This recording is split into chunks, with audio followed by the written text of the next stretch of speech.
what's new in the new Ubuntu 22.10 release. Okay, so in today's video we're going to look at what are the new features in Ubuntu Kinetic Kudu as a code name. So this is just one of the core features that has been added to Ubuntu, as you can see. So let's get started.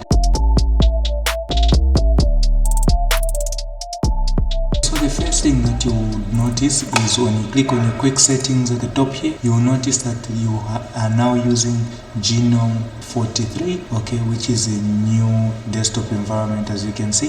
So now from here you will notice a lot of big differences or big changes. As you can see now, you can change most of your quick settings from here without going to any settings. As you can see, I've gone in dark mode and I can click that to revert to the previous state, which is normal mode, and I can switch between balanced, power saving just by that. And also I can quickly change my network connections from here without going to settings. So if you've got Wi-Fi, you will notice that you can select and connect to your Wi-Fi network without going to any settings panel. Okay, so that's just some of the things. And also you will notice that you have shortcuts now added to the actual quick settings. So now you've got your screenshot there, you've got your shortcut to settings, you've got your lock screen, and you've got these power options which now pops up with the actual suspend, restart, power off or log out button.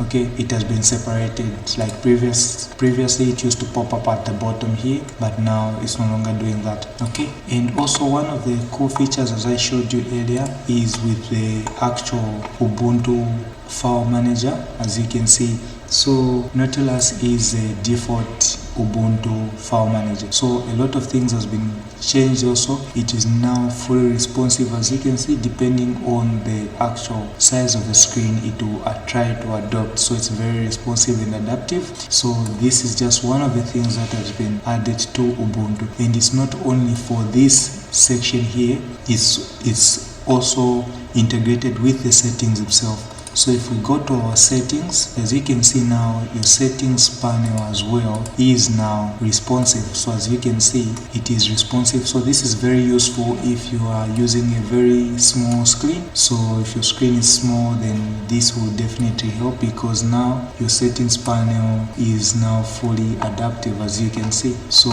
and one of the cool features as well is not a feature, but something that has been added is the new wallpapers. As you can see, you now have these new wallpapers right there. Okay, so that's just part of the responsive design that has been added to the new Ubuntu 22.10. Okay, so now after that, there's also another cool thing that has been added to Nautilus, which is the same default Ubuntu file manager. So now you will notice that from here, if you connect, let's say, a drive, so let me connect one of my hard drives. Okay, so I've connected my hard drive to the actual PC. So as you can see, there's something that has been added to Nautilus, which is this cool thing where you can right click on the device that you want and you now have this format. And also another quick improvement that was made is under the properties. So now from your properties, you now have this cool graphical more like interface, where now you can see what's your remaining storage, what has been used, which is fully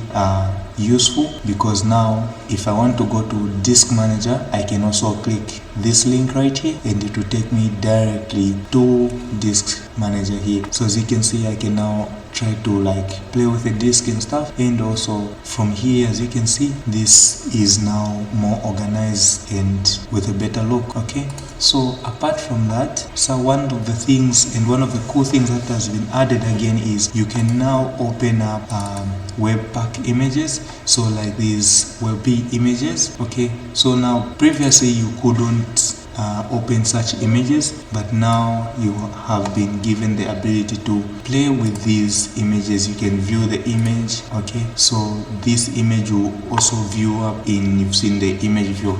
So that's just one of the things also that has been added to Ubuntu, okay, which is also a cool thing, because now you can open those images. Okay, and then the other thing is, let me open my text editor, because there was a lot of changes that has been made to the text editor itself. So the text editor has been updated, and also now we can open with an application. I want this text editor. Okay, so now from my text editor here, as you can see, I just have like some view code here. Okay, so now from here, what you notice is now you've got a different variety of things you can do to this actual editor, and one of them is when you click these 3 lines, you can go to preferences, and now I can choose how I want my colors to be, my highlighting to be of my code. So I can choose that. I can also set custom fonts and stuff. So you've got a lot of options to play with. So you can set that and now close, and as you can see, you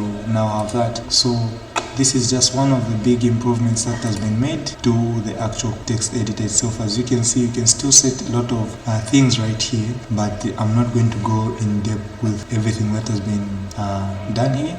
But this is one of the things that has been updated. And also, speaking of updated, 3 softwares have been updated, which is Firefox, Thunderbird, which is our mailing client, and also LibreOffice. So even our Office for Ubuntu has been updated.